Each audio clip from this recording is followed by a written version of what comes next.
So very good morning to all of you. Today, we'll be taking the session on human resource management. It is for whom?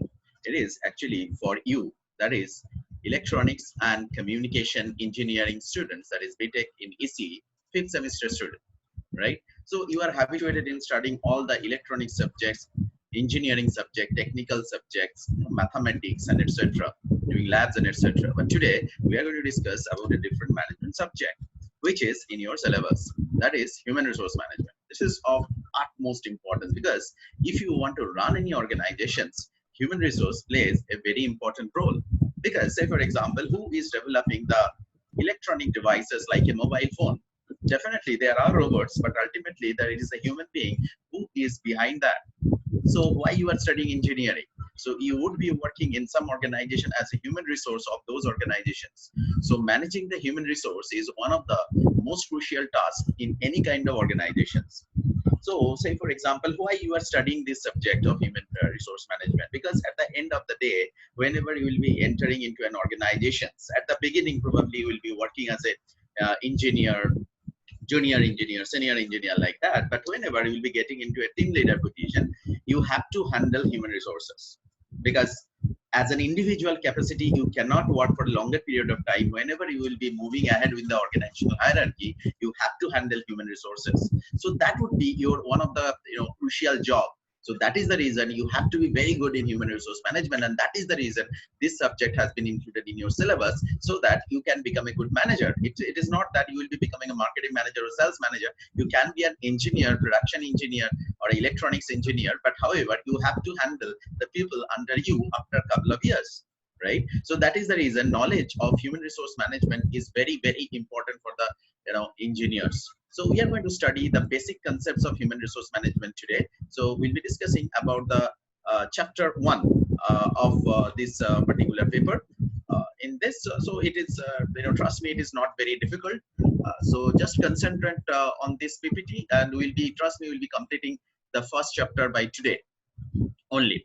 So this is the fundamental concept. This is the human resource management. That is a part of your syllabus that we are going to discuss today. The paper code is OEAC 506C. Right. So that's the things. And I'm Professor Amitabha Gupta. Probably you know I'm the head of the department of the MBA, and I'll be taking this paper for you for this year. So in this chapter, what are the things we are going to study? So you are going to study the meaning and definition of human resource management, and the functions of human resource management, qualities of HR managers, objectives of human resource management, and the scope of human resource management. So again, I'm repeating what are the things we are going to study today. Meaning and definition of human resource management, functions of human resource management, qualities of HR manager, objectives of human resource management, and scope of human resource management. So let us understand what is this human resource management is all about. So human resource management is basically the process of managing the inflow, internal flow, and the outflow of human resources within an organization, right? So again, I'm repeating what is the definition. Human resource management is the process of managing the inflow, internal flow, and the outflow of human resources within an organization. So what is this inflow? Inflow means taking the people within the organizations. Like say for example, you are in the 5th semester, right? So whenever you will be in the 7th semester or the 8th semester, the companies will be coming for the campus drive, right? So the campus drive means they are coming for what? They are coming for campus recruitment. So they are there to take you within their organizations. So that is called the inflow. Inflow means taking the people within the organizations. Internal flow means so when the people are moving within the organizations, there are different activities that to be conducted, and it is the duty of the human resource management department to manage those activities. So that is the part of the internal flow.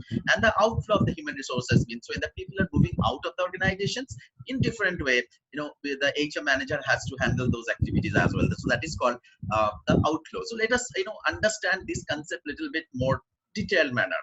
So inflow. So inflow indicate that I have already discussed, that inflow indicate the process of taking the human resources within an organization, right? So it consists of 2 steps. Number 1, recruitment, and number 2 is selection.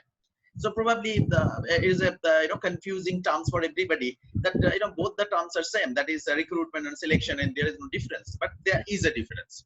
So what is recruitment? Recruitment is the process of attracting the right kind of candidate, and the selection is the process of identification of the best possible candidates from amongst those who have applied. So recruitment means, say for example, one of the company is coming for campus drive, and your placement department or the principal of the college have given you a notice for the interview, and the notice, it has been mentioned that those who are interested, please apply, right? So that means those who are interested, they are applying. So that means the company's objective is to ensure maximum number of students should apply for the position. So that is called the attraction, attracting that the right kind of candidate. Maybe the company is looking for BTech in electronics graduate freshers. So that means they want the people who are only BTech in electronics engineering students, they should apply. It is not meant for civil, it is not meant for computer science, it is not meant for electrical. So who is the right candidate? Right candidate is the electronics, BTech electronics candidate, right? So that is called the recruitment. So recruitment is the process of attracting the right kind of candidate. So we'll be discussing in details what is this recruitment is all about. So in understand, recruitment is the first step in the overall human resource management process that we are going to discuss. There is in the inflow, the first step is the recruitment, next one is the selection. So in the recruitment stage, whenever you are applying for the position, that means you are getting attracted and you are applying for the position, so that is called the recruitment. People, the company want you to be attracted for the position and want you to be to apply for the position, so that is called the recruitment. And selection means identification of the best possible candidates from among those who have applied. Probably you guys are, if people are actually preparing for different GD, aptitude test, interview, etc. So that are the part of the selection process, selection steps. Actually, the companies will be checking different types of tests, like the group discussion, the interview, the aptitude test, etc. These are part of the selection. So in the recruitment, we are asking everybody to apply. Those who are eligible, please apply, please apply. All the BTech electronics students should apply. But that means that is a positive process. That means we are asking everybody, we are attracting everybody to apply. But in the selection process, what is happening? So this is an elimination process. So that's why selection is a negative process. Maybe say for example, 60 students of SVIST have applied for a particular position. Okay, 60 students of BTech electronics.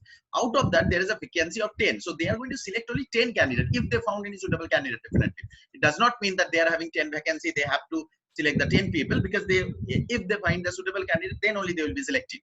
So so that's the fundamental concept. So selection means, so if you can, they will be taking the test according to their requirement. It may be a group discussion, it may be a aptitude test, the personal interview, technical round, different things. So that is called selection. So these are the selection tests through which the best candidate would be selected. The top, say for example, I am having 10 vacancies and there are 60 candidates or 100 candidates. So out of that 100, I'm going to eliminate 90 candidates. Okay, eliminate 90 candidates. I will be selecting the 10 candidates. So that's called the selection. So this is part of the inflow process, because this is the techniques, or this is the tools, or this is the activities we are doing for what? To take the people within the organization. So that is why it is called inflow. Okay, so inflow means recruitment and selection. It consists of two-step, recruitment and selection, where recruitment comes first, then the selection. Next one is the internal flow. Internal flow means it indicates the activities of the human resource management while the employees are moving within the organization. That means you have been selected. Now you have joined the company. Whenever you have joined the company, or the joining process has been started, from there the internal process will start. Okay, internal process will start. So internal flow will start actually. So managing all the activities related to the internal flow when the people or the employees moving within the organization. So that is called internal flow. So internal flow consists of several stages, several functions are there. Number one is the induction. What is an induction? Induction means when the people are getting acquainted with the organization. It is the duty of the human resource management department to make the people familiar with the rules, regulation, culture of the organization, so that you can feel comfortable within the organizations, right? Otherwise, you'll be not feeling comfortable. You are coming. So, for example, if you are talking about the fresher hiring, but directly from the campus, you are habituated to the college life. Now, the corporate life is totally different. Now, what is expected from you? What you can do? What you cannot do? What is the rules? What are the regulations? That we need to discuss, so that to make the people familiar with the organization. So that is called the induction. Induction plays a very, very important role. For every hiring, especially for the freshers hiring. So we'll be discussing in details in some other classes, but let us understand what is this induction is all about. And induction is one of the activity of the internal flow. Next is the training and development. Of course, you need to they train the people. Those who have hired, they are freshly, again, we are talking about only freshers hiring. So the people have joined the company, so that these people needs to be trained, right? Say for example, you need to work on a particular platform like SAP. Now that you don't know SAP, now the company will be providing a training on SAP so that you can start working on SAP, right? So that is called training. That training will be provided. Maybe in your job involve a lot of communication, English communication, written communication. You have to write emails, etc. So that is the reason they are providing a training on in this kind of English communication, email writing, and etc. So that is the training and development. Next one is a performance appraisal. Performance appraisal is what? Nothing but performance appraisal means your examination in your college, in your university, is your performance appraisal, because how you have performed in the examination, whether you have got A, O, E, etc.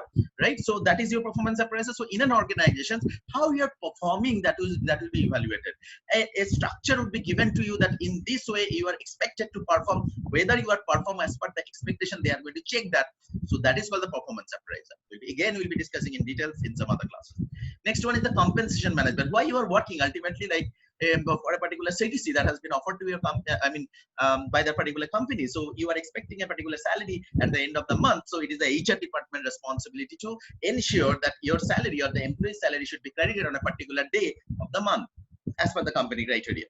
Right? So that is called compensation management. Employee relationship management, that is very interesting. You have to maintain a very good harmonious relationships with all the employees, so that the employees are, will be working for you, motivated. So that's all. So that is the kind of, that is called the employee relationship management. We'll be again discussing in details in some other class. Discipline management, that discipline, if you're not coming on time in the college, probably some of your faculty members is not allowing you to enter the class. If you are not having the attendance of a particular percentage, so there is a guardian call in your college. Your principal is asking your guardian to come and meet. So that is a disciplinary action taken by the college and the universities and the schools. Probably you have encountered some of you, right? Discipline. So in the organization also there are some discipline. Because otherwise what will happen, the people will not be behaving in a particular desired manner. Like if the office timing is at 10, you have to come at 10. If you are coming at 10:05, 10 plus 5, then what will happen? There will be late mark. And if there is a 3 late mark, your 1 day sick leave will be deducted. So this is a disciplinary action that will be taken, right? You cannot, abusive to some of the people. If to your colleagues, if you are abusive, so disciplinary action will be taken. Sometimes cracking jokes can be a disciplinary action. A disciplinary action can be taken against you because you are cracking a joke, which is hurting somebody. So you have to be cautious. What are the things you can do? What are the things you cannot do? So these are the things. So managing the disciplines is very important. Like say, for example, dress code in the college life. If we are not having a uniform, sometime in a normal days also we are going with an informal dress. In a jeans or a t-shirt. But in the office you cannot afford it, right? You cannot do it. On a Monday to Thursday, if it is 5 days a week, then Monday to Thursday you have to wear a formal dress, okay? And you cannot wear a t-shirt or a jeans on Monday to Thursday. On Friday you can wear, jeans or informal wear. But of course there may be some rules that you cannot wear a round neck t-shirt. You have to wear a collar t-shirt. So these are the discipline, that we will be again discussing in details in that particular chapter of the discipline management later on. So grievance handling. Grievance. What is a grievance? Grievance is nothing but it is somehow related to complaint. Like you are not happy with the canteen of your college. The food quality of the college. So if you are discussing within yourself that yes, that food quality is not good or the food is very expensive, whatever you are discussing among yourself, so that's a complaint. But if you are making it official to the appropriate authority of the college, then it becomes a grievance. So this in the organizations also there is a process of grievance, and the employees may not be happy with something, someone, some policies, right, some structures. So you have the authority to discuss the same thing officially with the appropriate authority, and it is the human resource management department job to handle those grievances, right? Handle those grievances and manage those grievances. Next one is the industrial relations. So managing, probably you have heard about the term strikes, lockout, or the labor union and etc. Managing all these activities. Managing the employees, managing the government policies, managing the management policies, along with the labor union is a job of the human resource management department. So industrial relation is very, very important. We are going to study in details about this chapter as well. Trust me. Next one is the HR outflow. Outflow means when the people are moving out of the organization. How the people can move out of the organization, how the people can be separated from the organization. It can be a natural retirement, like at the age of 60. if the retirement age is 60 and the person is retiring at the age of 60, so that is called natural retirement. Voluntary retirement, probably you have heard a lot about it. That is a VRS, that is voluntary retirement scheme. Maybe due to some of the economic condition or the social condition, maybe somehow the employees may voluntarily retire. I mean, at the age of 40, they may retire. At the age of 45, they may retire as per the policy, as per their wish. They may retire. This is voluntary retirement. Next one is the termination. The company, based on some of the disciplinary actions or something like that, the person can be terminated. Okay. Next one is the resignation. A person can get a job, a better job in some other company. That's why he is leaving the company. So that is resignation. It may be due to death, right? Disability, some met with some accident, so the people cannot work anymore. So that's why they are separated. So complete the full and final settlement of all the employees related to any kind of separation. Like it can be a natural retirement, it can be a voluntary retirement, it can be a termination, resignation, death, or disability. So complete the full and final settlement is actually the role of the HR manager. So again, we'll be discussing in details. Now, probably you are finding it interesting, about the activities of the HR manager. You are planning to become an HR manager in future, right? In your organization, maybe. So, but you need to ensure you are having these qualities within you, so that you can become a successful HR manager. So now we'll be discussing qualities of HR manager. So number one, knowledge and expertise in HR. So that's true, right? I mean, if you're not having a very good knowledge and expertise in HR, how can you become an HR manager? So you have to have a good knowledge and expertise in HR. Next one is the engaging presentation skill. You have to be a very good presenter, because ultimately you will be dealing with the people. So if your presentation is not engaging, people is not going to listen to you, right? So that's the thing. So engaging presentation is very important. Next one is the ability to multitask. Trust me, the HR people has to do a lot of work, right? Not a single work. Right? They will be preparing and coming and developing a mobile phone and go back. No, because you are having a lot of activities. So that's why you have to be able to do multitasking. Next one, be able to deal with the gray areas. Gray areas means there are some confusion. You'll be handling different issues where different confusion. Somebody have told you that I have been mentally harassed by that particular person because he said these things to me. But you need to understand whether is that a harassment or not. So that's the issue. Like, so I'm getting disrespected by somebody with this word. You need to understand whether this is a disrespectful word or not. You need to understand, is that a grievance or not? You need to understand, is it a complaint or not? You need to understand, is it a disciplinary problem or not? You need to understand. So that's why there are a lot of gray areas. So you should have the capability to handle the gray areas. Next one is a strong sense of ethics. I mean, you should be able to differentiate between what is right and what is wrong, because people will be, eyeing at you because you are the person who would be taking the right and ethical decision. If by chance you are taking some unethical and a wrong decision, then, people will be losing trust on you. So that's why, strong sense of ethics is required. Strong communication skill, definitely, because you are a communicator. You are a communicator between the management and the employee, labor union and the employee, government and the employee. So you have to communicate a lot with a lot of people. So that's the reason you should have a very good, strong communication skill. And of course, you should have a leadership quality, because you are actually leading the people. It may be the laborer, it may be the employee, maybe the HR department, any other activities. So definitely you should have a good leadership skill. Ability to motivate others. That's true. I mean, people are to be motivated by the HR. Who else is going to motivate the people? You have to develop the strategies how to motivate the people, keep the people motivated. Right? So that's the idea. So ability to motivate others. Next one is the strong conflict management skills, because there would be conflict in the organization, and it's the HR manager's jobs to handle the conflict, because conflict means differences in opinion. There would be differences in opinion. The opinion of the union leader is not going to match with the opinion of the management, and the opinion of the government will not be matching with the management. Employees' opinion and the employer opinion will differ, but it is your responsibility being a HR manager to handle those conflicts. So that is the reason you should have a very good quality of the conflict management skills, right? So if you are having these qualities, if you think you are having these qualities, if you think you can develop these qualities, you can be a very good, successful HR manager. Trust me. Okay. Next, objectives of human resource management. Right? So we have already studied that. So I have just pointed it out for your understanding of the subject. Right. So number one is to achieve the organizational goals by proper utilization of human resources. Our organizational objective is to be the number one smartphone manufacturer or smartphone seller in Indian market. So you need to use the human resources accordingly. Then only you can become the #1 smartphone seller in India, like Xiaomi, right? #2. To develop, maintain healthy working relationships among all the employees, and to adopt sound, desirable organizational structure that we have discussed, that you have to maintain a harmonious relationships with all the employees, all the department, all the stakeholders, to integrate individual and the group goals within the organizations. What is the organizational goals? Being a #1 smartphone company in India, that is the organizational objective, and you need to integrate with your personal objective, human resource objective, right? Next one is to create opportunities and the facilities for the individuals and the group development according to the growth and development of the organization. You need to ensure the growth of the employees along with the growth of the organization. Because if the employees are not seeing any kind of career development opportunities, he has joined as a junior engineer after 10 years, he is having the same designation junior engineer, so automatically he will not continue for a longer period of time. So you have to ensure that you are ensuring growth of that particular employee, otherwise he will not stay back. Okay.